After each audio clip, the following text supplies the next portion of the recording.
Donc, le thème, c'est ceux qui connaissent ton nom se confient en toi. Le psaume chapitre 9, le verset 10 et 11. Psaume chapitre 9, verset 10 et 11. Ceux qui connaissent ton nom se confient en toi.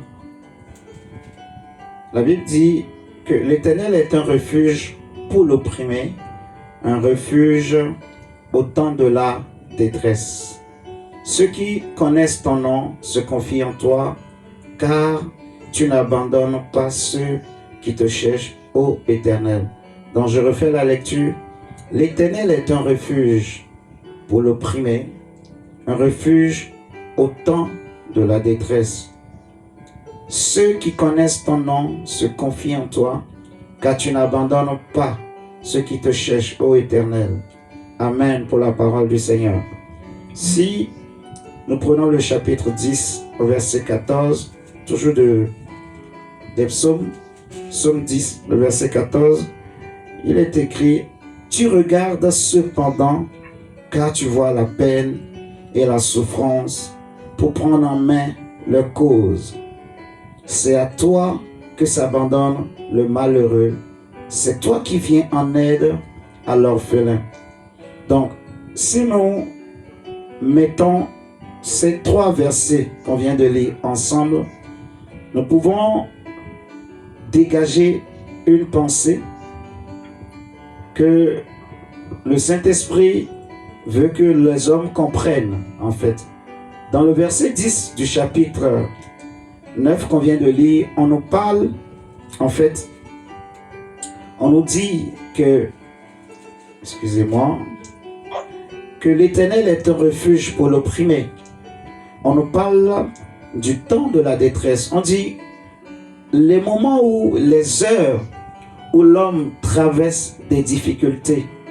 Par exemple, David va dire en fait que même quand je traverse la vallée de l'ombre de la mort, je ne crains aucun mal.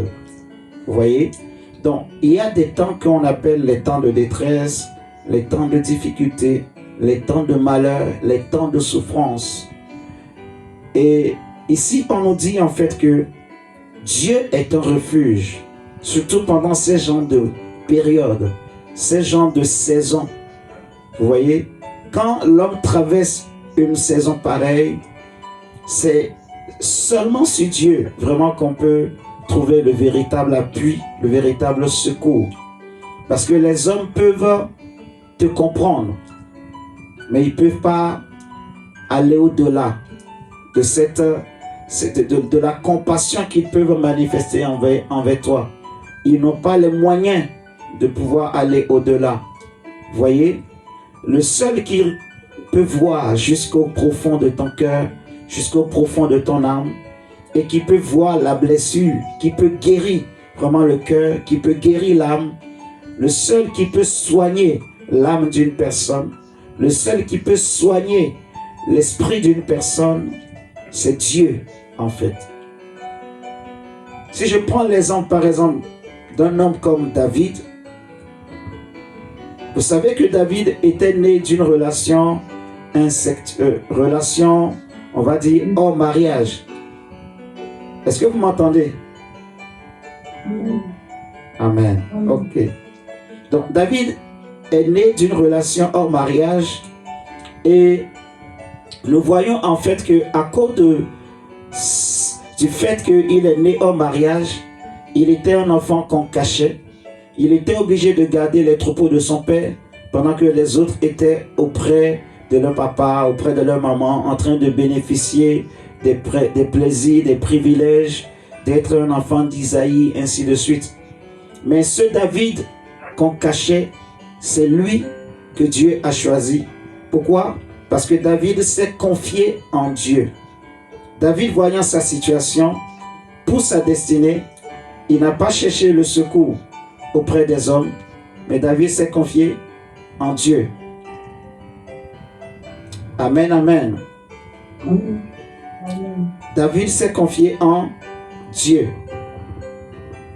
On dit que l'Éternel est un refuge pour l'opprimé et que ceux qui connaissent ton nom se confient en toi, car tu n'abandonnes pas ceux qui te cherchent, Le verset 14 du chapitre 10 nous dit que tu regardes cependant quand tu vois la peine et la souffrance pour prendre en main leur cause, car c'est à toi que s'abandonne le malheureux.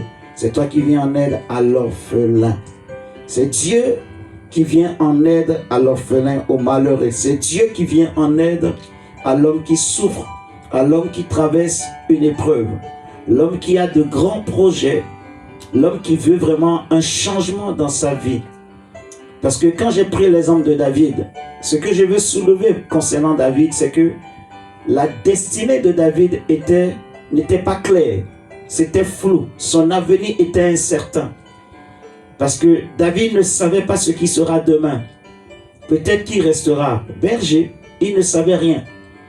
Mais parce qu'il s'était confié en Dieu, Dieu a choisi de faire de lui un roi, un grand. Dieu l'a élevé plus que ses frères, en fait. Donc, c'est tellement important de comprendre vraiment ce que nous sommes en train de dire. C'est Dieu qui est le véritable refuge pour l'homme, pour toi et moi. Maintenant, ce qu'on nous dit ici, on dit c'est ceux qui connaissent ton nom qui peuvent se confier en toi. Ceux qui connaissent ton nom, ceux qui ont compris quel est ton nom, c'est seulement ceux-là, Dieu, qui peuvent se confier en toi.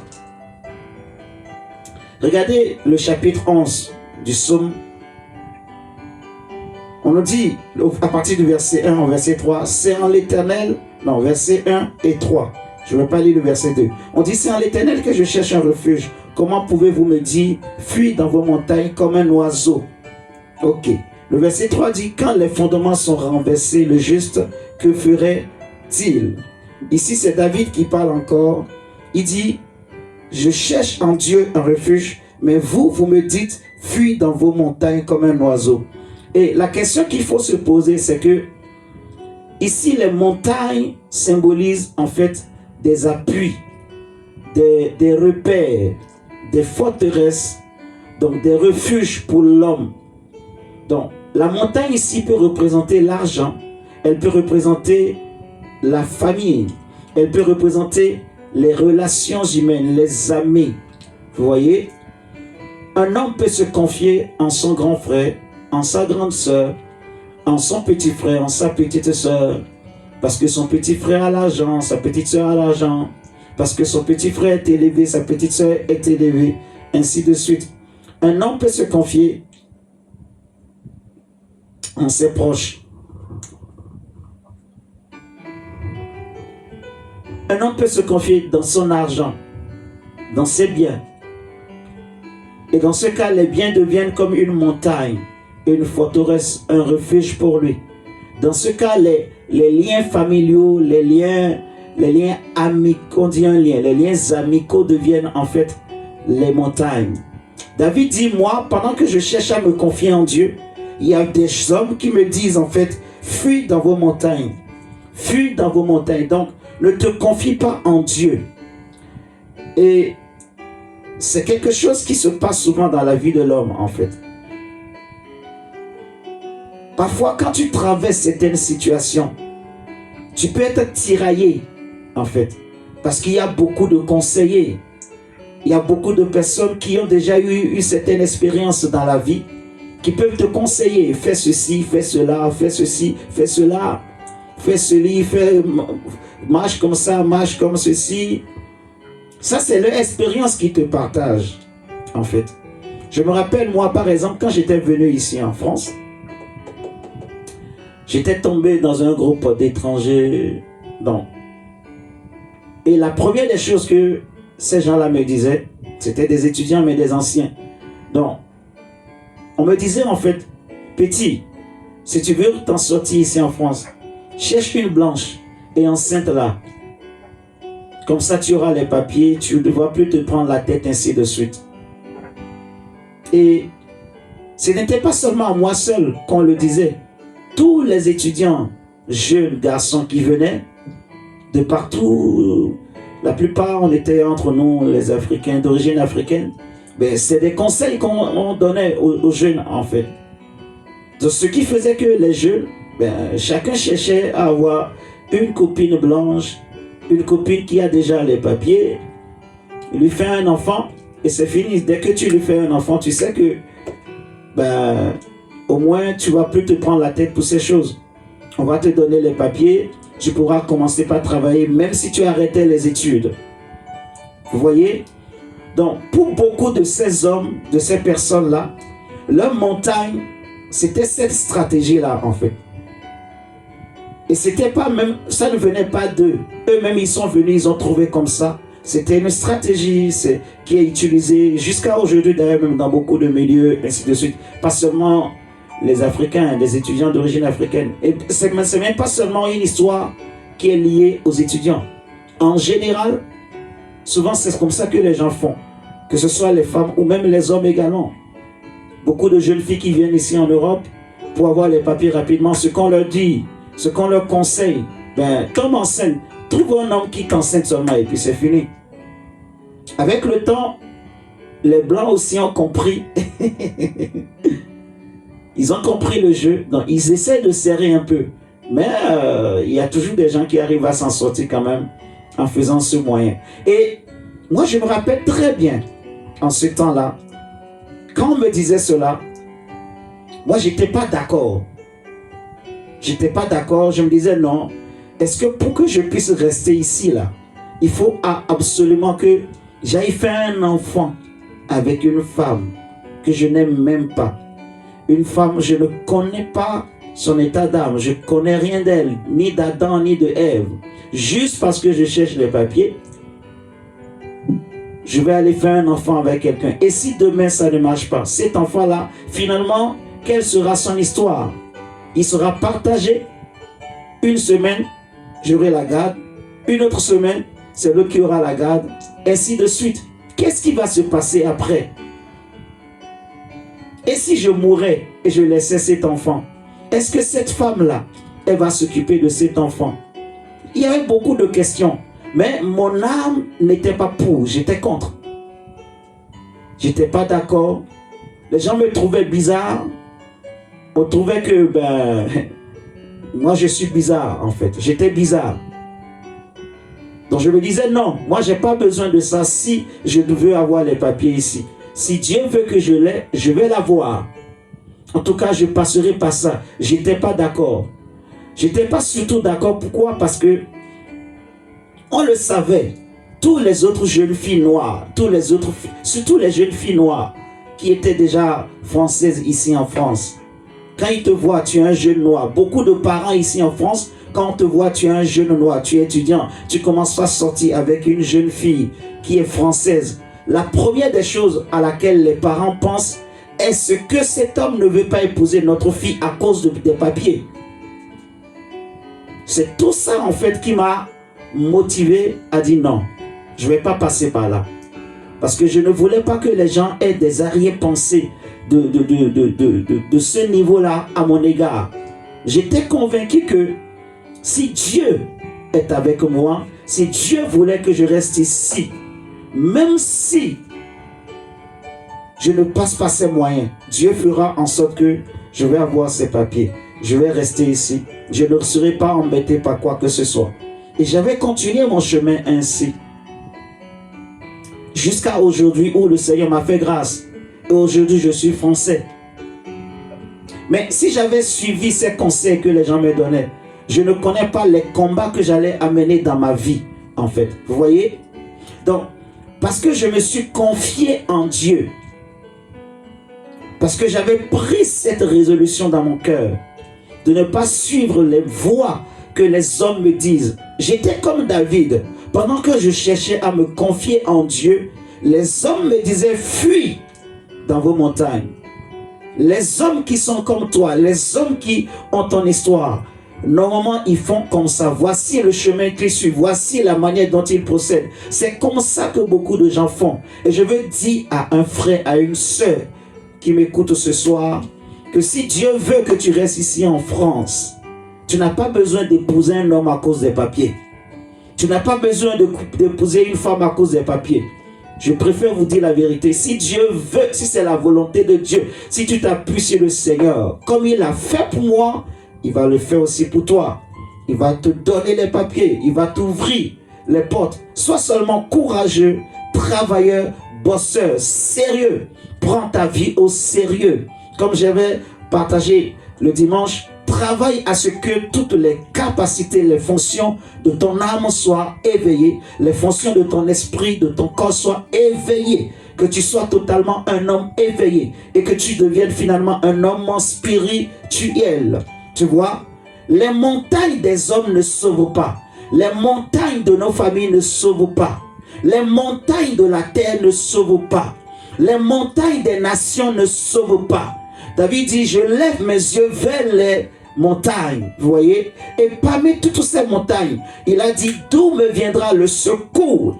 Le secours ne vient pas des montagnes des nations, le secours ne vient pas des montagnes des familles, le secours ne vient pas des montagnes des amis, non, il dit, le secours me vient de l'Éternel des armées, de la montagne de Sion, de la montagne de l'Éternel des armées. C'est le Dieu qui m'écoute, c'est le Dieu qui m'entend, c'est le Dieu qui m'exauce, c'est le Dieu qui me délivre au moment des angoisses, au moment de la détresse, c'est le Dieu qui me libère. Je me rappelle très bien, quand j'étais face au mur, on m'avait donné un OQTF, c'est ça on appelle, obligation de quitter le territoire. En fait, on ne voulait même pas me renouveler le titre de séjour. Pourtant, j'avais déjà un master, des choses comme ça. J'ai tout fait, j'avais tout fait. Mais on ne voulait pas, la préfecture ne voulait pas. Alors j'avais décidé, bon, j'avais accepté. Finalement, je vais retourner au Bénin. J'ai pris la décision, allez Seigneur, je suis fatigué. Je retourne chez moi. Je viens de quelque part. J'ai des parents, j'ai une vie quelque part. Donc je ne viens pas d'un arbre. Pourquoi je vais continuer à tourner en rond, à faire comme si, voilà, si je ne reste pas ici, là, c'est fini, c'est la mort, quoi, c'est la fin du monde. Non, j'avais pris la décision de retourner. Mais avant de partir, parce que je me rappelle en ce temps-là, si tu acceptes de partir, il suffit seulement d'aller les voir et on te fait, en tout cas, on te donne un capital et tu peux retourner chez toi. J'étais prêt à passer par cette procédure-là. Mais avant de partir les voir, j'avais prié. J'avais pris le temps de prier pour exposer cette décision à Dieu, pour dire, Seigneur, voici la décision que moi j'avais prise. Et dès que j'avais fait cette prière, la nuit là même, j'avais eu 2 songes que je n'ai jamais oubliés. Je le partage souvent, vous voyez. Premièrement, j'avais vu un homme de Dieu, un prophète, au travers duquel j'avais donné ma vie à Christ, qui est venu vers moi d'un vol rapide, on dit d'un vol d'oiseau. Vous me dites, on va te donner les papiers. J'ai dit d'accord. Et puis il est parti. Deuxième songe, je me retrouve au milieu de mes amis, des amis avec lesquels on avait étudié tous ensemble en Tunisie. Et on était tous venus ici en France. Beaucoup d'entre eux, en ce temps-là, ils étaient déjà bien positionnés, ils avaient déjà une bonne situation, ils étaient déjà mariés, d'autres avaient déjà les papiers, tout. Donc, ils connaissaient ma situation et j'étais là avec eux, au milieu d'eux, dans le deuxième songe. Et l'un d'entre eux, un ami à moi, un Congolais, un bon ami, et il me demandait, alors André, on t'a donné les papiers là ou pas? Comment ça se passe, ton truc? Et j'avais voulu lui répondre. Je voulais lui dire que non, on ne m'a toujours pas donné. Avant même que je n'ouvre ma bouche, le même prophète, il vient encore, il court dans le songe. Il vient me voir. Il n'a pas voulu que j'ouvre ma bouche pour confesser qu'on ne m'a pas donné. Il est venu, d'un vol rapide, dans le même songe, pour te dire, je t'ai déjà dit, on va te donner les papiers. Donc, quand il a dit ça, il est venu au milieu, il a encore dit la même chose. Je me suis réveillé. Quand je me suis réveillé, j'ai compris que le Seigneur va faire quelque chose, on allait me donner. Parce que je savais en ce temps-là, en m'appuyant sur l'expérience, sur en fait l'interprétation du songe de Pharaon que Joseph avait donné. Joseph a dit que si la chose s'est répétée 2 fois, c'est qu'elle est arrêtée devant l'Éternel et l'Éternel ne tardera pas à l'accomplir. Donc, je savais cela, que quand quelque chose se répète 2 fois, cela veut dire que devant Dieu, dans le monde spirituel, c'est quelque chose qui est déjà arrêté et qui est déjà... En fait, cela a quitté déjà le niveau, on va dire, spirituel et que cela est venu déjà dans le niveau physique. C'est déjà quelque chose d'arrêté et d'accompli, de réaliser. Donc, je savais que là, quelque chose va se passer. Du coup, quand je me suis réveillé, J'avais pris la décision pour dire, bon, je vais aller à la préfecture pour voir. Et j'étais parti à la préfecture. Vous voyez, c'est comme ça quand je suis arrivé, j'avais trouvé quelqu'un à l'accueil. Je lui ai réexpliqué mon problème. Il est parti voir ses chefs, il est revenu. Il m'a dit, on va te donner les papiers. C'est comme ça que ma situation a été décantée. Donc, il y a beaucoup de choses qui se sont succédées.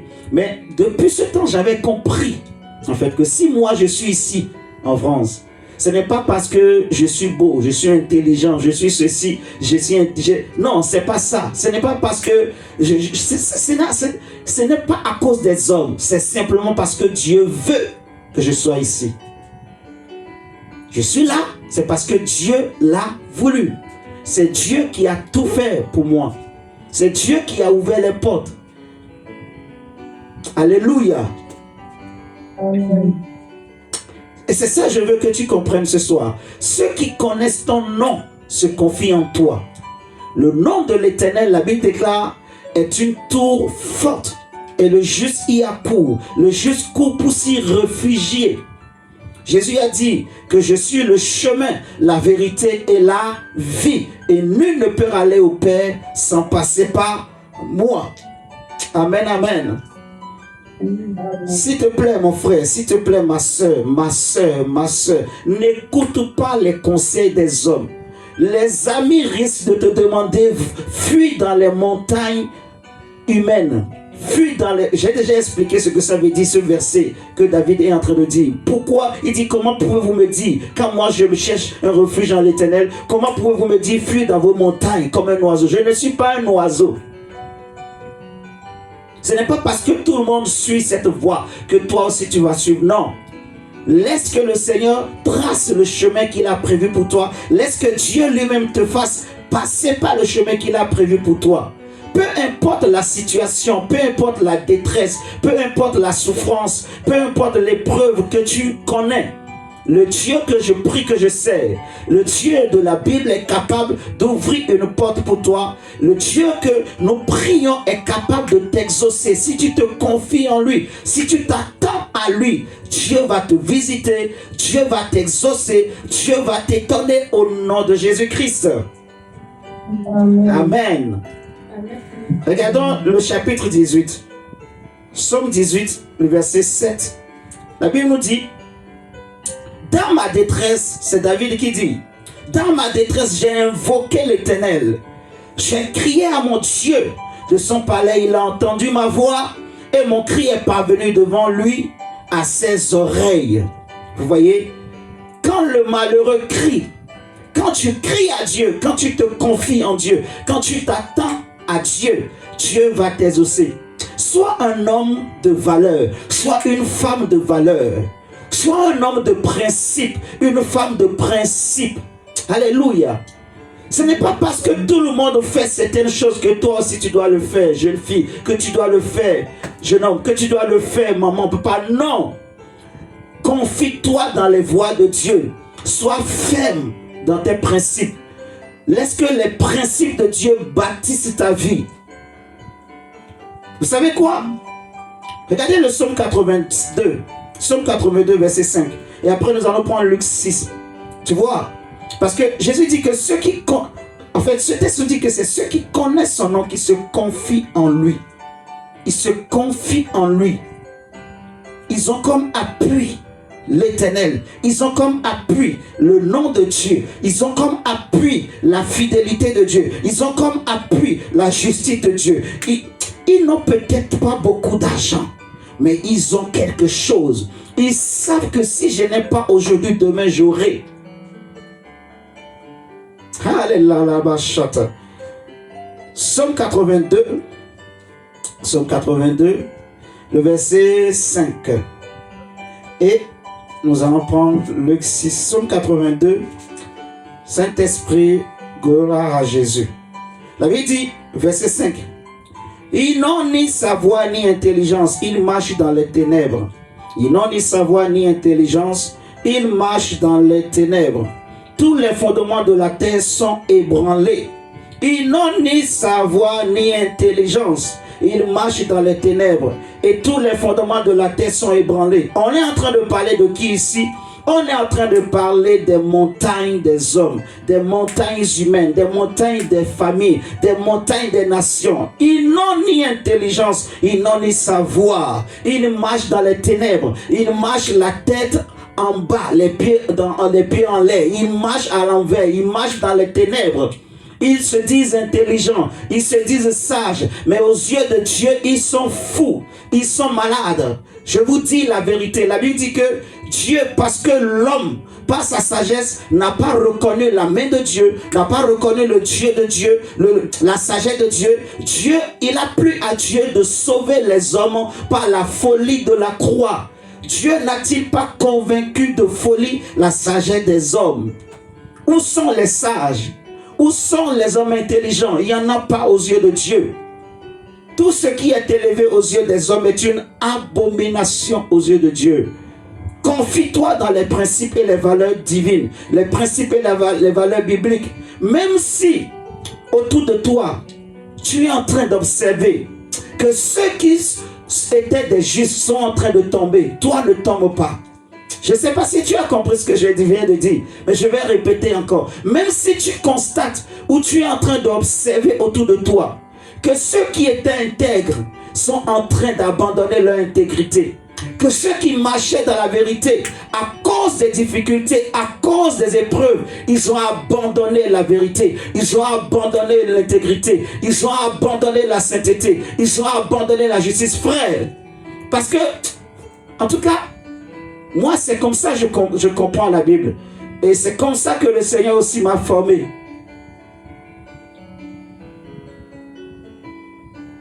Il y en a, ils peuvent faire, ça va marcher. Ils passent par des mauvaises voies. Et après, ils se ressaisissent après. Gloire à Dieu. Mais je ne suis pas comme ça. Je ne suis pas comme ça. Sois un homme, une femme de principe. Alléluia. Amen. La Bible dit que c'est-il un homme de gagner tout ce monde s'il perdait son âme. Ils n'ont ni savoir ni intelligence. Ils marchent dans les ténèbres et tous les fondements de la terre sont ébranlés. Mais les fondements qui sont en Dieu, les fondements qui sont en Christ ne peuvent jamais être ébranlés. Quand les fondements de ta famille seront ébranlés, quand les fondements sur lesquels tu t'appuyais seront ébranlés, quand l'homme sur qui tu comptais ne sera plus là, quand la femme sur qui tu comptais ne sera plus là, si tu te confies en Dieu, lui, il restera toujours là pour toi. C'est Jésus, c'est l'Éternel, le véritable appui, le véritable fondement, la véritable montagne. Ceux qui connaissent son nom se confient en lui. Connais le nom de Dieu. Je prie que le Seigneur te révèle davantage son nom. Que Dieu te révèle l'étendue de son nom. Que Dieu permette que tu comprennes son nom, que tu réalises son nom, que tu aimes son nom. Je prie que le Seigneur t'environne de son nom, à gauche, à droite, devant et derrière. Que le nom de Dieu te couvre et t'environne. Que le nom de Dieu te garde. Que le nom de Dieu se révèle pour toi, se révèle dans ta vie, se révèle dans ta situation. Que le nom de Dieu devienne pour toi une force, un bouclier. Alléluia. Toutes les tentatives du diable pour amener, pour faire en sorte que le nom de Dieu soit comme veine dans ta vie. Je prie, soit comme vin plutôt dans ta vie. Je prie que toutes ces tentatives démoniaques, sataniques, diaboliques soient nulles et sans effet au nom de Jésus. Amen. Le nom de Jésus n'est pas n'importe quel nom. Le nom de Jésus est le nom qui est souverainement élevé au-dessus de tous les noms, dans les cieux, sur la terre et sous la terre, dans les eaux, dans les mers et dans les océans. Oui, mon frère, ma soeur. Le nom de Jésus, c'est le nom qui sauve, c'est le nom qui délivre, c'est le nom qui guérit. Même si la prophétie tarde, cela ne veut pas dire que le nom de Jésus est faible. Cela ne veut pas dire que le nom de Jésus est impuissant. Non. Si Dieu dit, même si elle tarde, cela veut dire que ça peut arriver qu'elle tarde. Mais cela ne veut pas dire que Dieu est en retard. Non. Comme l'apôtre Pierre nous dit, C'est parce que Dieu use de patience. Dieu connaît le bon moment. Il se dit peut-être que, c'est moi qui imagine, peut-être que s'il te donne maintenant, tu vas tout dilapider comme le fils prodige. Vous voyez? C'est pour cela que le Seigneur attend que tu aies une certaine maturité. Comme Paul le dit dans Galates, que aussi longtemps que l'héritier est comme un enfant, il ne diffère pas d'un esclave. Vous voyez? Donc n'arrête pas de te confier en Dieu. Le nom de Dieu, le nom de Jésus, c'est ta force. Le nom de Jésus, c'est ta force, ma soeur. Le nom de Jésus, c'est ta force, mon frère. Oui. Regardez avec moi le chapitre 6.